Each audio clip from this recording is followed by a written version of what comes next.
decir de que aquello en cuanto es en absoluto, que tiene la razón de ser subsistente, es Dios uno y simplísimo. Las otras cosas, en cuanto a sí mismas, participan del ser, tienen naturaleza. Es decir, que el ser está contraído o limitado por un principio real distinto al que se llama esencia. Entonces, todo ente que no sea Dios está compuesto de esencia y ser. En la traducción dicen esencia y existencia, para indicar con este término de existencia el punto fuerte que se le debe dar allí al ser. Antes de entrar, porque este es el tema probablemente más importante de la filosofía de Santo Tomás, la distinción de ser y esencia. Se dice también en la tesis naturaleza o esencia. Ya veremos en qué sentido se pueden tomar estas dos palabras como sinónimos y cuál es la diferencia que existe entre una y otra. Pero antes conviene hacer una aclaración. En primer lugar, acá se trata de una distinción. Se distingue la esencia del ser, el acto del ser. El acto del ser es aquello que pone a una cosa en la realidad, que la hace existente según nuestro lenguaje cotidiano, nuestro lenguaje usual. Eso que la hace existente, eso es el ser. Pero eso que es existente, ese ser, está limitado por el modo de ser. Es decir, este ser es un banco, es una silla, es un caballo, es un hombre, es una realidad cualquiera. Y una realidad cualquiera, al acto de ser, aparece allí limitado por el modo de ser. Y este modo de ser es al que nosotros habitualmente, ya utilizando los términos correspondientes, le llamamos esencia. En todo ente real, pues hay una distinción de esencia y ser. Así como habíamos analizado en la oportunidad que existía una distinción entre acto y potencia. Ya vamos a ver cómo la distinción de acto y potencia es más general, más genérica, más total en el ente. Y la distinción de ser y esencia es una distinción que se funda en la previa distinción de acto y potencia. Ahora conviene que hagamos algunas observaciones en torno a lo que constituyen las distinciones. Importa distinguir. Distinguir significa apreciar una realidad en su constitutivo fundamental. Se distingue a alguien cuando no lo confundo. Y este es el primer principio del conocimiento. Ese principio al cual en la mayor parte de los libros de filosofía se llama principio de no contradicción. El principio de no contradicción se funda en la distinción. Conocer es distinguir. Si no distingo, confundo. Y si confundo, no conozco.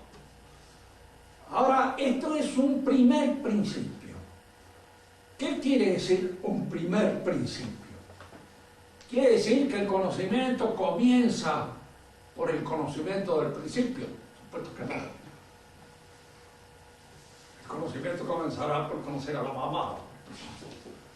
Tal vez sea lo primero que se conoce. Pero esto primero que se conoce es lo primero que se distingue.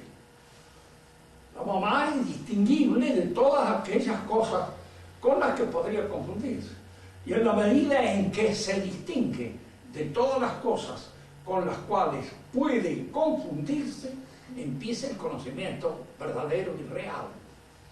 Pero ahora todo el curso del conocimiento, todo lo que nosotros conocemos en torno a una realidad, consiste siempre en mantener claro la distinción del objeto que consideramos, la distinción de aquello que estamos considerando o conociendo, de no confundirlo con otra cosa.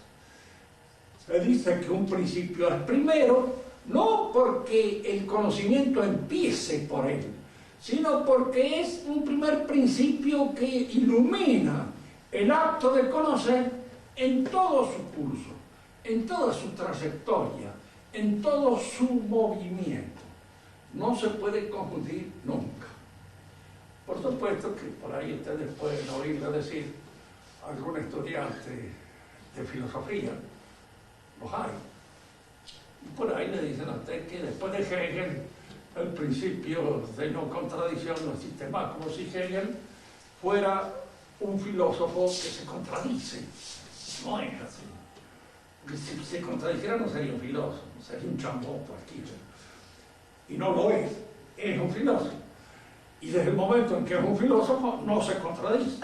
Lo que pasa es que él advierte en las realidades, en los entes, una contradicción que existe en esos entes.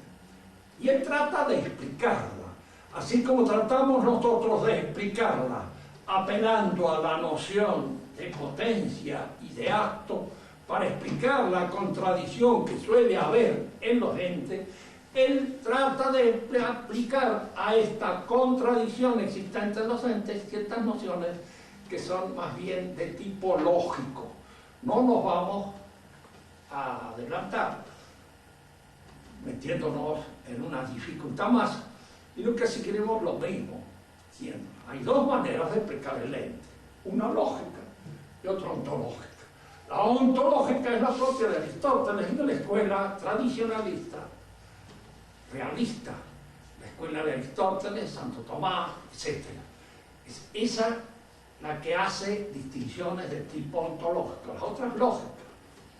Fíjense que los lógicos suelen ser más lógicos que los que no son lógicos, lo cual es, en verdad, diríamos así, una especie de repetición del principio. Pero los lógicos a veces no suelen ser nada más que lógicos. Es decir, tienen una gran lógica. No se olviden nunca que los locos suelen ser muy lógicos. Y en todas sus cosas proceden con un logicismo que precisamente se lleva por delante la realidad. Al llevarse por delante a la realidad porque no la ven, se mantienen en ese terreno de la lógica, que es el terreno de la interpretación que nosotros hacemos de las cosas. Cuando se especula en torno al ente, se suele caer a veces en estos errores. Que el ente sea lo que yo me represento como ente. Es decir, que en vez de considerarlo al ente como una realidad que está fuera de mi mente, la considero como una realidad que se realiza como tal en mi mente. Y al considerarla como una realidad que se realiza en mi mente, yo logicizo, convierto en lógico al ente óntico, al ente real, al ente que no es lógico, sino que está fuera de mi conocimiento. Lo convierto en un concepto, y al convertirlo en un concepto lo manejo mucho mejor, por supuesto. Lo manejo con más holgura, pero estoy equivocándome en cuanto al conocimiento de su realidad. Volvamos a la distinción, que es importante. Hay en primer lugar, así a prima facie, dos clases de distinciones perfectamente fáciles de entender. Una distinción entre cosa y cosa. Este libro se distingue de esta mesa. Este libro lo puedo ver aparte. La distinción entre cosa y cosa no crea en nosotros ningún problema. Es fácil distinguir un ente de otro ente y apreciarlo en esa distinción. La dificultad entra cuando yo tengo que distinguir en la unidad del ente diferentes principios que lo constituyen, como este de ser y esencia. ¿Cómo distingo yo esos diferentes principios. Aquí hay dos tipos de distinciones que hay que tomar en consideración. Lo que se llama la distinción real y lo que se llama la distinción de razón. Tratemos de entender bien esta prima facie, es decir, una distinción real de una distinción de razón. ¿Cuándo una distinción es real? ¿Y cómo puedo apreciar yo que una distinción es real? ¿Y cuándo puedo apreciar que es únicamente de razón? La distinción real es aquel principio que funda un comportamiento, una función efectiva y real en el ente. Así, por ejemplo, la materia y la forma en los hombres, lo que es propio de nuestra materialidad, de aquello que es propio de nuestra formalidad, se distinguen realmente. Porque si me caigo, yo no le voy a decir, mire, se cayó porque es un ser racional. Iba pensando posiblemente en una cuestión metafísica, no vio el pozo y se vino abajo. En realidad uno se cae por el peso. Y allí nosotros nos encontramos frente a una explicación de tipo físico, de tipo que está fundado en la corporalidad, que tiene tales y cuales condiciones, la de ser peso, la de tener un equilibrio determinado, etcétera, etcétera. En cambio, esta explicación nace precisamente de atribuirla a esa caída, a este principio constitutivo del ente que es la materia. Pero si este señor demuestra que tiene condiciones para el estudio, yo ya no lo atribuyo a la materia, lo atribuyo a la mente, lo atribuyo a su inteligencia, lo atribuyo a un elemento formal. Entonces ustedes ven cómo aquí hay dos comportamientos. Uno que nace de la corporalidad, de la materialidad. Me mojo porque tengo cuerpo. Llueve, sal y me mojo. Va a ser como en un verso, amigo mío, saco el paraguas y me sigo mojando. Dice él, de alguna manera suele suceder. Y a veces pasa eso. Me mojo porque tengo cuerpo, porque hay en mí una corporalidad. Pero comprendo porque tengo mente. Yo no puedo atribuir el primer hecho al mismo principio al que atribuyo el segundo hecho, porque entonces estaría creando precisamente una confusión. Si estos dos hechos, comprender una cosa, recibir un balde de agua, otra cosa, estos dos hechos requieren principios diferentes para ser explicados, es porque estos principios constitutivos del ente son efectivamente diferentes porque explican funciones diferentes. ¿Se entiende? Estas son distinciones reales, pero distinciones que se fundan, diríamos así, en los coprincipios constitutivos del ente, que son reales y se distinguen realmente.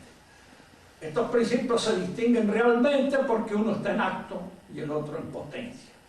Y entonces el acto y la potencia, como doctrina fundamental en la explicación del ente, me permiten entender la diferencia o la distinción entre estos coprincipios efectivamente y realmente distintos. Cuando la distinción es de razón, y luego este libro,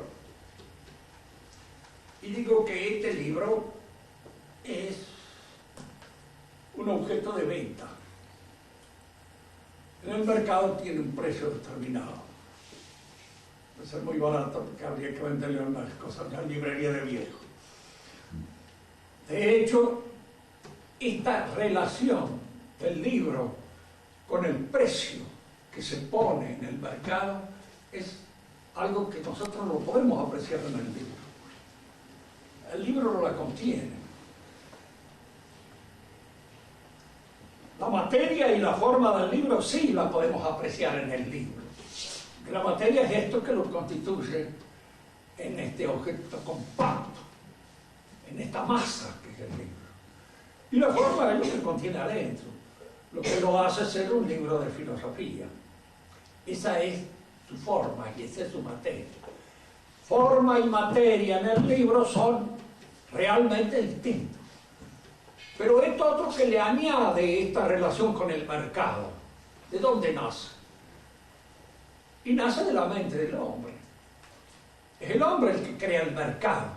Y por ende aquellas cosas que se mercan, aquellas cosas que se pueden vender, aquellas cosas que de alguna manera entran en la composición de lo que es el negocio.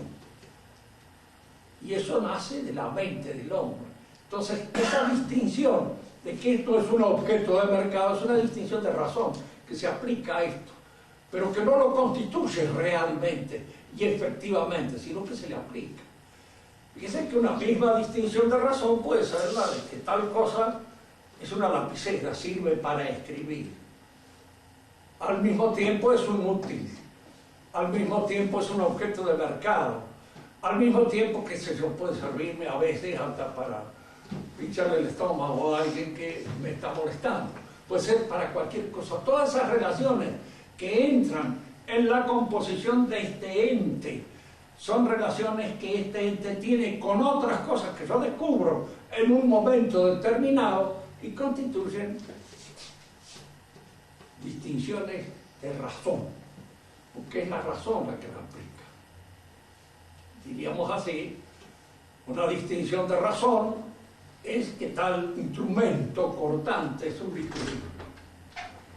Diríamos, es un bisturí en la mano competente del que sabe manejarlo como tal, como bisturí, y aquel que lo usa como instrumento.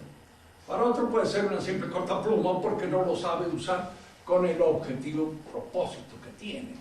Entonces, estos instrumentos, el elemento instrumental que esta realidad tiene es también una distinción que la razón añade, que la razón agrega. Fíjense que estas distinciones de razón son un poco más complicadas que a simple vista. En la filosofía hay algunos filósofos, sobre todo en la escolástica decadente, posterior, como Duns Scotus, que se pasaban en el arte de distinguir aspectos dentro de la realidad. Y caían, diríamos, en una pluralidad de distinciones en las cuales se confundían las de razón con aquellas que son distinciones reales. Y siempre que en filosofía hay alguien que exagera un aspecto de la realidad, viene otro que exagera el contrario. Es decir, viene otro que para simplificar el problema termina con todas las distinciones. Duns Scotus fue el gran distinguidor y Guillermo de Ockham el simplificador por antonomasia. Así, Guillermo de Ockham siguió una vocación que es muy inglesa, la de simplificar las cosas, que a veces trae resultados positivos y buenos, pero en filosofía nunca ha traído buenos resultados, porque dan como consecuencia que las distinciones reales que se pueden percibir en el ente caen, se terminan, y entonces usted se encuentra en un momento determinado con que la teología carece de una filosofía adecuada que permita de alguna manera ser usada como un instrumento para esclarecer los misterios teológicos. Sucede esto después de Ockham. No olvidemos que Lutero era un discípulo de Ockham, en alguna manera. Y entonces él cayó en esto, si la filosofía no sirve para nada, nosotros caemos en la cuenta de que en realidad carecemos de una metafísica suficiente como para esclarecer los misterios divinos. Darnos cuenta de que en Dios, por ejemplo, la inteligencia está antes, no antes cronológicamente, sino naturalmente que la voluntad, porque la voluntad está al servicio de la inteligencia. Y entonces, como se trata ahora de defender, diríamos así, el poder de Dios o la voluntad de Dios en contra de cualquier discusión que se hace, se exagera de tal modo que se cae en un voluntarismo teológico. Dios es voluntad pura, absoluta, indiscutible. Puede querer que un círculo sea un cuadrado. No puede decir desde ya, no, mire, Dios no puede querer eso. ¿Por qué? Porque eso es una imbecilidad. Y como es una imbecilidad, Dios no puede querer cosas imbéciles. Él es inteligencia pura. No puede querer algo que no sea inteligente. ¿Por qué? Porque entonces no es omnipotente. Sí, es omnipotente, pero inteligentemente omnipotente, no imbécilmente. No es una omnipotencia catastrófica, es una omnipotencia iluminada por la razón, es una omnipotencia iluminada por la inteligencia. El Dios mahometano es mucho más omnipotente que el nuestro. ¿Por qué? Porque es pura voluntad, hace lo que él quiere. Y él puede querer cualquier cosa, incluso que un pecado no sea pecado, si quiere. O que un círculo sea cuadrado. Pero el Dios nuestro no es inteligente. Y al ser inteligente, indudablemente tiene de alguna manera ese autodominio sobre su propia realidad. Porque la omnipotencia supone precisamente que aquel que tiene esa potencia la maneja, la domina. La hace actuar de conformidad con lo que piensa. No la deja que se explaye de una manera, diríamos así, catastrófica, porque entonces no habría realidad. El Dios elutero es un Dios así que puede creer cualquier cosa. Y uno debe someterse a esa voluntad total. Pero es un Dios que carece de inteligencia. Y al carecer de inteligencia, indudablemente nosotros nos encontramos con esa inteligencia. Fíjense que muchas veces esto así aparece. Por eso es el contagio del mahometanismo. Pero en la actualidad eso es que hay que obedecer siempre. Una cosa que le diríamos, no, mire, la obediencia es la adhesión honesta a las órdenes del jefe. ¿Qué quiere decir honesta? Que es una adhesión que se supone que está hecha con el consentimiento moral de aquel que obedece. Aquel que obedece no puede obedecer si lo que está haciendo o lo que le mandan a hacer es una cosa criminal, es una cosa que está en contra incluso de su mismo honor. La distinción entonces es importante en ontología. Es importante porque nos permite mantener una serie de nociones o de precisiones que son las que nos van a permitir comprender mejor la actuación de los entes. Póngase en el caso, hemos anticipado algo acerca de esto, pero volvemos a insistir. Si yo conjugo con la esencia del hombre, el hombre es un animal racional con tales o cuales accidentes propios de la sociabilidad, de la visibilidad, etcétera, etcétera. Todos esos son accidentes propios de la naturaleza humana. Esto constituye su esencia. Si yo a partir de su esencia extraigo los derechos que corresponden al hombre, puedo llegar a formular toda una materia de derechos del hombre que podrían hacer poner orondo a todos los hombres del mundo y decir cuántos derechos tengo, pero qué hermoso todo esto. Pero los tengo efectivamente. Y resulta que no los tengo efectivamente. Porque efectivamente el derecho es algo que se conquista. Y es algo que la sociedad va dando en la medida en que uno crece en su ser, en su perfección, y logra la capacidad para la obtención de tal derecho. A uno a veces lo hace reír cuando lee la Declaración de los Derechos del Hombre de la Revolución Francesa. Todo hombre es libre de pensar lo que quiere. ¿De pensar en qué? Muchas veces nosotros lo hemos dicho al cabo, eso no vale la pena insistir en eso, ¿no? Pero yo puedo pensar lo que quiero en química, en física, en matemática. ¿En qué ciencia puedo pensar lo que quiero? ¿En qué ciencia soy libre de pensar lo que se me da la gana? ¿Tiene algún valor lo que piense en todas esas cosas de las cuales no sé nada? De las cuales no he estudiado en absoluto ni he llegado de ninguna manera a una comprensión efectiva de aquello sobre lo cual estoy pensando. Yo puedo ponerme a discutir aquí de arquitectura con Madrán.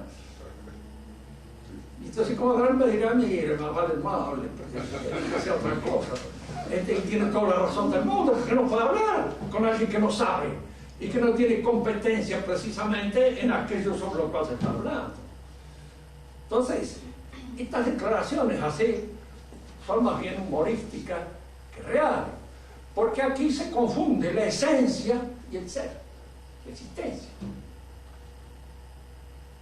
Existen una serie de posibilidades que al hombre, considerado esencialmente, pueden conjugarse con su esencia, pero es que cuando nosotros consideramos la realidad existente, concreta, determinada, nos encontramos con que esas cosas son declaraciones en el aire, absolutamente falsas, porque no responden a la verdadera perfección existencial, concreta, de este ser que es el hombre aquí. Por eso conviene siempre hacer estas distinciones. Cuando nosotros decimos, por ejemplo, el hombre es un ser social y la sociabilidad es un accidente propio de la esencia del hombre. Queremos decir que si el hombre no es visto, realizado en una sociedad, no es un hombre. Aristóteles lo decía. ¿Es un animal o es un dios? Un dios puede no ser sociable, yo no lo sé. Estoy seguro, porque el Dios nuestro es social. Es trino. Y entonces, al ser trino, indudablemente hay una sociedad en la naturaleza divina. Una sociedad que está compuesta por tres personas, que no solamente dialogan, sino que se aman entre ellas. De manera tal de que es una sociedad auténtica, cabal, determinada. Para Aristóteles, un Dios podía no ser sociable. Vas a ver cuál era la concepción que él tenía de lo que era un Dios. Pero indudablemente la segunda parte de su aforismo es perfectamente cierta. El hombre que no es un Dios y no es social es un imbécil. Es decir, es alguien que no sabe hablar. Al no saber hablar, no sabe pensar. Y al no saber pensar, indudablemente se encuentra en la imposibilidad de desarrollar su naturaleza. Por eso cuando se habla de este par antinómico, individuo o sociedad, se está cometiendo un disparate, porque el individuo se realiza en la sociedad, se hace en la sociedad. No es nadie fuera de la sociedad a la cual pertenece, en la cual se inscribe y en la cual logra aquella perfección que por naturaleza le corresponde. Y fuera de la sociedad no la puede lograr. Fuera de la sociedad es un ser frustrado, es un ser que no logra la realización completa de sus posibilidades, de su naturaleza. Ustedes observan bien esto, se darán cuenta también al mismo tiempo de que hay sociedades que pueden permitir un mayor despliegue de esa plenitud del hombre que otras. Y la pregunta, ¿por qué? Usted discrimina. Recuerden que discriminar quiere decir distinguir. Y si usted no discrimina, no distingue, y si no distingue, no conoce. Y de alguna manera está confundiendo cosas, unas realidades con otras. Hay sociedades en las cuales yo puedo lograr una cierta plenitud, que en otras no las logro. Lo tremendo precisamente del momento en que nosotros vivimos es la amputación de nuestras sociedades. Cuando la sociedad ha perdido el sentido del magisterio de la Iglesia, ha perdido precisamente el sentido del crecimiento y del perfeccionamiento en esa dimensión de la relación del hombre con Dios. Salvo que efectivamente Dios no exista. Y si Dios no existe, bueno, como dijo Dostoyevsky, todo está permitido. Es decir, desde ese momento nosotros no tenemos absolutamente por qué fijarnos en nada. Se hace lo que se quiere y lo que se puede, y hasta dónde llegan los límites de mi poder o de mi fuerza. Lo decía Hobbes en el comienzo a veces de su Leviatán, ¿cierto? Dice, el hombre está hasta donde le alcanza la posibilidad de matar a otro. Y en esa medida pueden realizar precisamente la expansión de su naturaleza, la muerte del otro.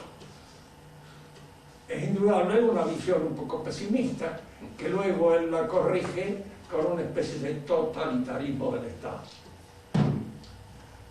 Volvamos a lo esencial nuestro. En las distinciones de razón hay dos tipos de distinción. Los escolásticos tenían todas estas, diríamos así, finezas en la apreciación de la realidad. Finezas que hemos perdido y que ha perdido completamente la filosofía moderna. No la tiene. Y al no tenerla, indudablemente cae en gazapos a veces excesivamente groseros. En el hombre, por ejemplo, en cualquier ente, la unidad es una propiedad del ente. Es una propiedad que está adscrita al ente. Un ente es uno, en tanto es ente. Y es ente en tanto es uno. Porque ente y uno son la misma cosa, vista desde dos perspectivas diferentes. Por eso la distinción entre la unidad y la entidad es una distinción de razón, no es real. Pero es una distinción de razón que los escolásticos llamaban de razón menor. ¿Por qué? Porque había otras que ellos llamaban de razón mayor.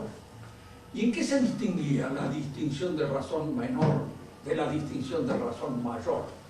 En que la distinción de razón menor yo no podía concebir separadamente los dos elementos distinguidos. Yo no puedo concebir la unidad sin el ente, ni el ente sin la unidad. Si concibo uno, concibo el otro. Uno trae inmediatamente a la mente el otro. Todo ente es verdadero. Esta palabra verdadero significa que tiene una inteligibilidad, sostenida por la inteligencia divina o por la inteligencia nuestra, si es un ente fabricado por nosotros. La verdad del ente es algo que está adscrito al ente y no se distingue del ente. Es algo consustancial con él. Es algo que no puede ser pensado fuera del ente. Porque no hay cosa verdadera que no sea un ente. Digo esto porque uno puede pensar, pero es que puede haber gente que haya pensado en lo verdadero sin pensar que se trata de algo real. Si ustedes leen un diccionario de teología, y que no es malo, de filosofía, como el de Brugger, por ejemplo, no es malo, bastante bueno, y busca la palabra valor, verán así que dice, el valor vale, pero no es. Entonces usted se queda un poco atorado, dice, si vale es, si tiene valor, tiene ser, y si no tiene ser, no tiene valor. Porque el valor es o la verdad, o la unidad, o la bondad del ente que yo estoy en un momento determinado considerando. Y estas nociones, bondad, unidad, verdad, son el ente mismo. Yo no puedo considerarlas independientemente del ente, porque si las considero independientemente del ente no son. Dejan de ser, y al no ser no tienen valor y no tienen ningún fundamento entitativo o real.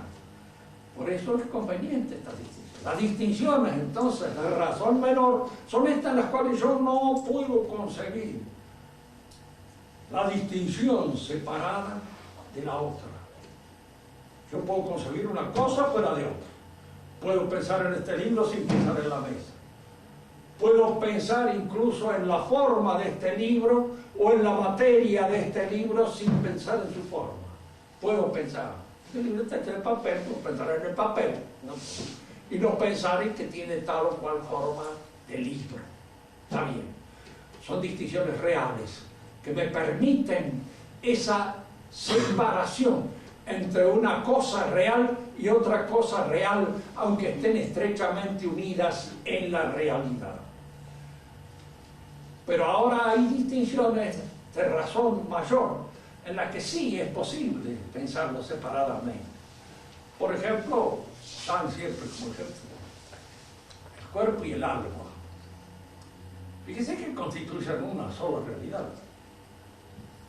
El cuerpo humano y el alma humana son una realidad. Pero yo puedo pensarla separadamente. Y hay una separación en la muerte que me permite ese pensamiento con mayor eficacia todavía, porque así se da realmente la separación, realmente. Son dos cosas. Indudablemente son dos cosas que están tan estrechamente relacionadas que constituyen una sola realidad. Una sola realidad. Tanto es así que nosotros, el dogma de la resurrección es el dogma de la resurrección de la carne.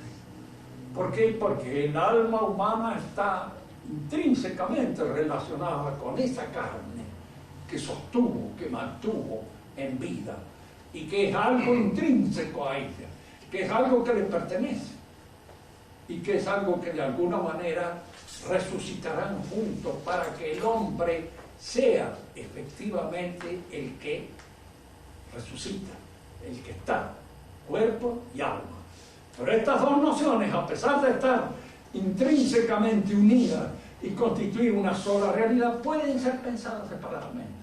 Y al poder ser pensadas separadamente, esta distinción de razón es una distinción real. O vamos a la nuestra. El ser, indudablemente, si existe, como de hecho la filosofía lo prueba, existe, es el ser único y subsistente, es Dios. Él es el que es. La Biblia lo dice textualmente tal como lo va a decir la metafísica. Cuando Moisés pregunta en la zarza ardiente, no en la salsa hirviendo como decía un alumno mío, si Dios se le presentó a Moisés en una salsa hirviendo. No sé si era por la hora en que tendría hambre y estaba pensando en la salsa en ese momento. En la salsa ardiente, cuando le pregunta quién debo buscar, el que es de mí, el que es. El título fundamental de la realidad divina es el ser. Recuerden que en las clases anteriores dijimos una cosa para demostrar.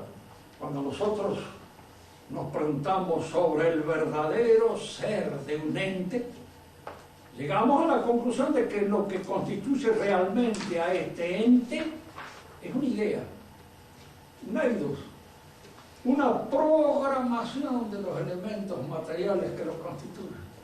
Y una programación es algo de un programador, es algo que está dependiendo de la inteligencia. Entonces, cuando nosotros aplicamos este razonamiento al ente, digamos, al fundamento de toda la realidad, es una inteligencia que es un ser inteligente que está en el fundamento. Nosotros a veces pensamos, tal vez, llevados por la lógica, porque la noción de nada es una noción lógica, no tiene contenido. ¿Qué es la nada? Nada. Ni nada. Nil, dicen los latinos. Ni un hilo. Ni litro. Niente, dicen los italianos. No es gente. Es la nada. Pero nosotros obtenemos esta noción por separación de lo que es.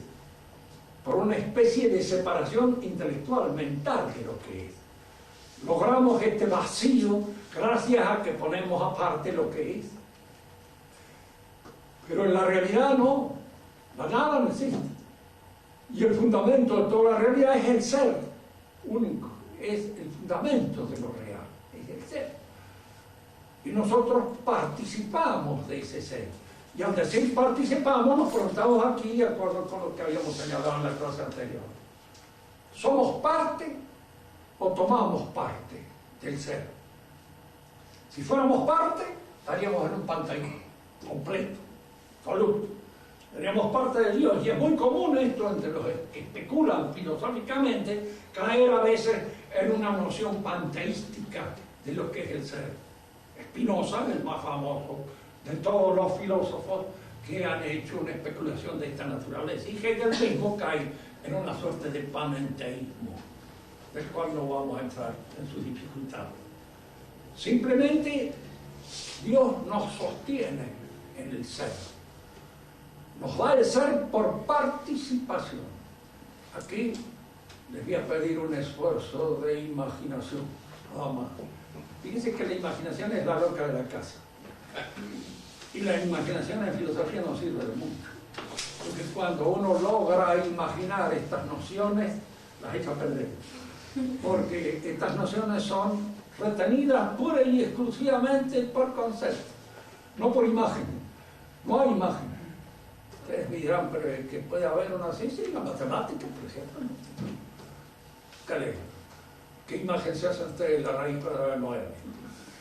Están los signos convencionales que de alguna manera ayudan al esfuerzo intelectual con una cierta imagen simbólica, pero no es la imagen de lo que en realidad nosotros estamos considerando.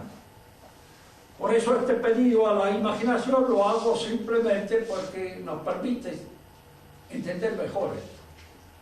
Decíamos en la clase anterior de que cuando tomábamos parte de un concierto, nosotros tomábamos parte del concierto, no éramos parte del concierto, somos los que lo escuchamos, los que estamos atentos a lo que el concierto dice.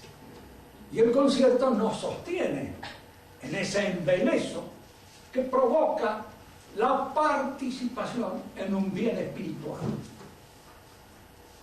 También decíamos una cosa que conviene ahora retenerla presente. Cada uno de nosotros tomaba parte en el concierto con lo que cada uno de nosotros era. Con su inteligencia, sus conocimientos, su cultura, su sensibilidad, su capacidad de apreciar la música, etcétera, etcétera. Y cada uno de nosotros llenaba su cuota de atención. Y no enviaba lo que podía entender el que estaba allí al lado de él, porque no sé, qué sé yo, el gozo que puede tener usted al escuchar un concierto. Yo tengo el mío, y el mío me satisface, me gusta. Es el que puedo tener. Y de alguna manera es aquel que llena precisamente la cuota de satisfacción humana, vital, que yo puedo encontrar en mis conciertos. Supongamos ahora que ese concierto sea Dios. Es Él el que nos sostiene en el ser mediante la sinfonía musical de su fuerza, de su energía. Con la diferencia de que, claro, en un concierto los espectadores vienen de afuera, entran, pagan la entrada, etcétera, etcétera. Y en este caso no. El concierto mismo crea al espectador, lo saca de la nada, lo hace ser lo que es y lo sostiene según el grado de participación en la realidad divina. Pero el grado de participación de cada uno de nosotros en la realidad divina está dependiendo de lo que cada uno de nosotros pone de generosidad, de riqueza en el acto de ser.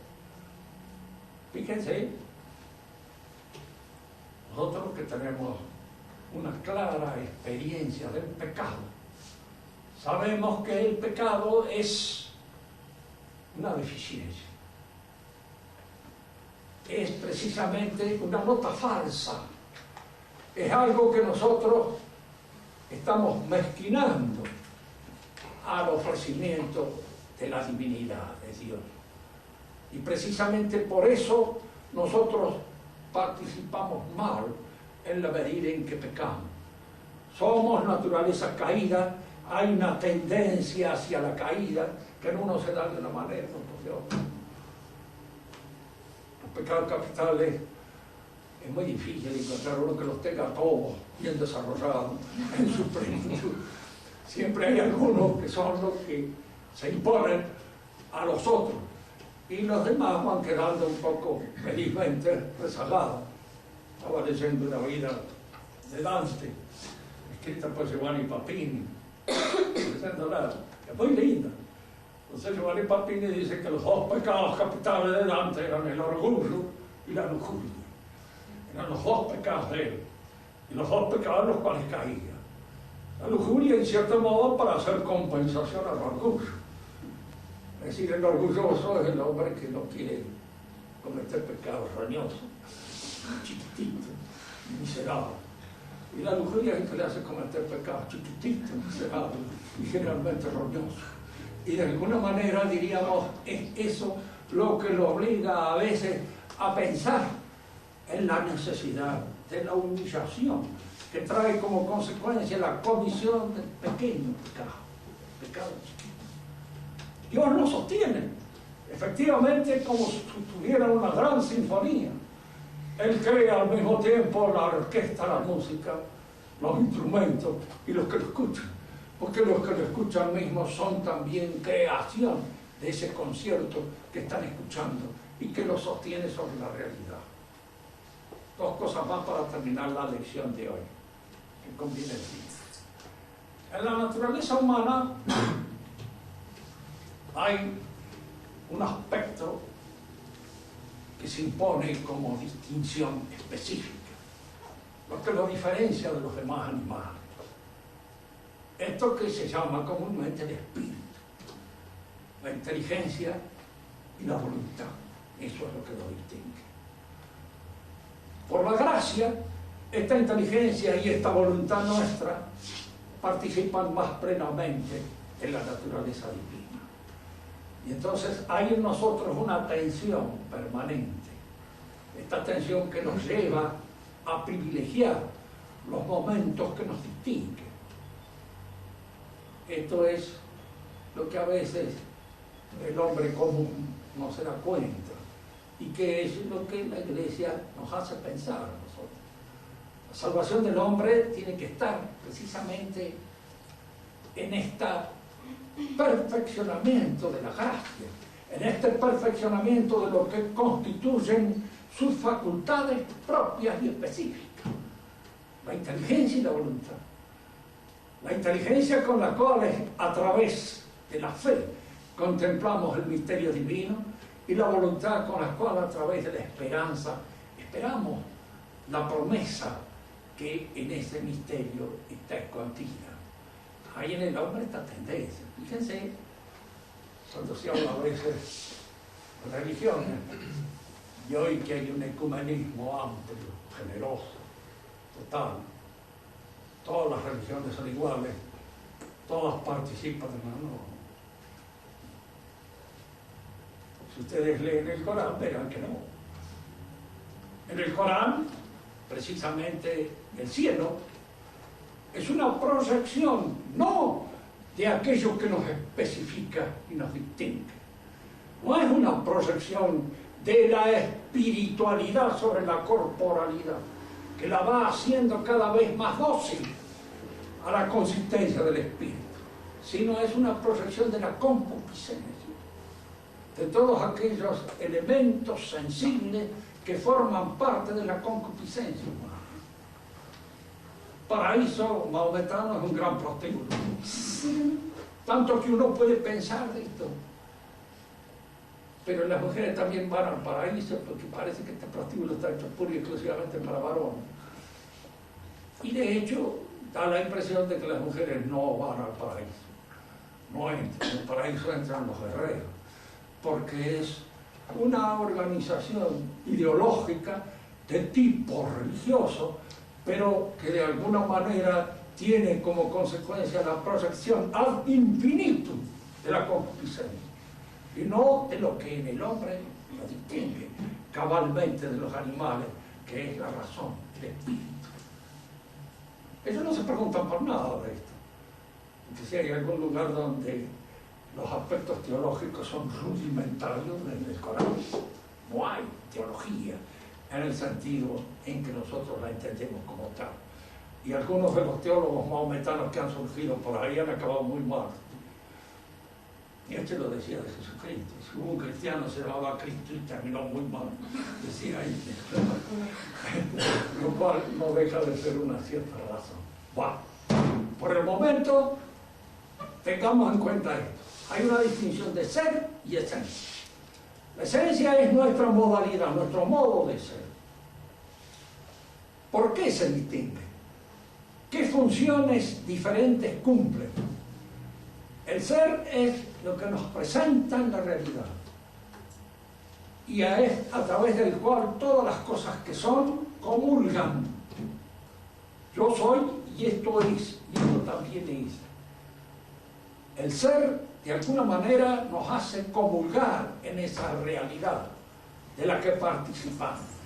En cambio, la esencia clausura, cierra al ser dentro de estas fronteras determinadas que lo hacen ser de esta manera y no de ninguna otra. La esencia humana es lo que me distingue de esto y de cualquier otra cosa. Entonces, una cosa que tiene por misión clausurarnos en las fronteras de la realidad y otra cosa que tiene por misión colocarnos en la realidad son realmente distintas, difieren entre sí, porque una cumple una función y la otra diferente.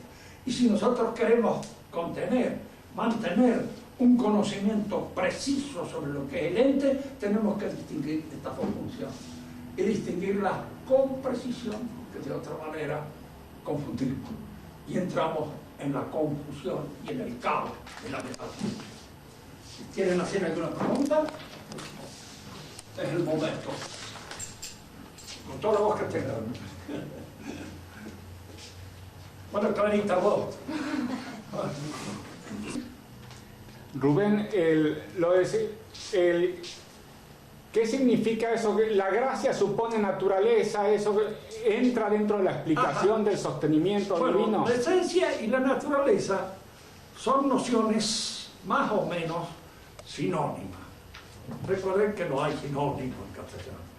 Pero la naturaleza es la esencia vista desde un punto de vista dinámico, vista como principio de actividades, como principios de actos, de facultades, vivas o no. Y la esencia no. Por ejemplo, tenemos un ejemplo. Un triángulo tiene esencia, pero no tiene naturaleza. La esencia del triángulo está dada en su definición. Superficie plana cerrada por tres puntos que se cortan, por tres líneas que se cortan en punto llamado vértice. ¡Pum! Se acabó. Esa es la esencia. Naturaleza no tiene. ¿Por qué? Porque no tiene funciones, no actúa, no obra, no vive, no es nada. En cambio, las esencias tienen naturaleza cuando son principios de actividades propias de esa naturaleza. En el hombre, la esencia humana es aquella que explica los actos propiamente humanos. Sí, los actos propiamente humanos son aquellos que los distinguen de los animales. Son los actos del pensamiento, del conocimiento, los actos de la voluntad, del autodominio, etcétera, etcétera. Todas esas cosas explican en función de nuestra naturaleza. ¿Se entendió? Esta es la diferencia. Entonces, por eso cuando hablamos de naturaleza, hablamos en función de principios de actos, de actividades, que pueden o no ser libres, depende. Está la naturaleza vegetal, la naturaleza animal, la naturaleza humana, etc. Y la naturaleza de los minerales también tienen su naturaleza.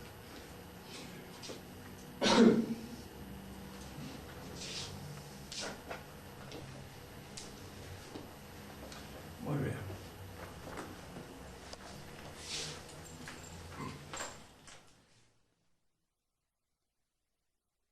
Que en la filosofía el único que distingue esto es Santo Tomás. Bueno, lo distingue. Aristóteles no lo distinguió. Platón no lo distinguió. Los comentaristas que se llaman árabes y no son árabes tampoco lo distinguieron. Porque claro, la noción de árabe es una noción medio rara. Se llama árabe a todos los que hablan árabe. Como se llama latino a todos los que hablan latín, que somos nosotros. Pero está lleno de razas diferentes que hablan algún idioma latino. Y entre los árabes lo mismo. Averroes es uno de los comentaristas árabes y el español, y de ascendencia cristiana. Y Avicena era egipcio. Indudablemente escribían en árabe hablaban árabe porque era el idioma que había sido impuesto por la conquista a todas esas partes de los pueblos. Pero su pensamiento, su formación era fundamentalmente griega. Los árabes no tenían filosofía. Los árabes eran los de la Arabia Feliz, los que hicieron el Islam. Es decir, los que siguen hablando árabe, ¿no? Los sirios no, pero los sirios hablaban siriaco.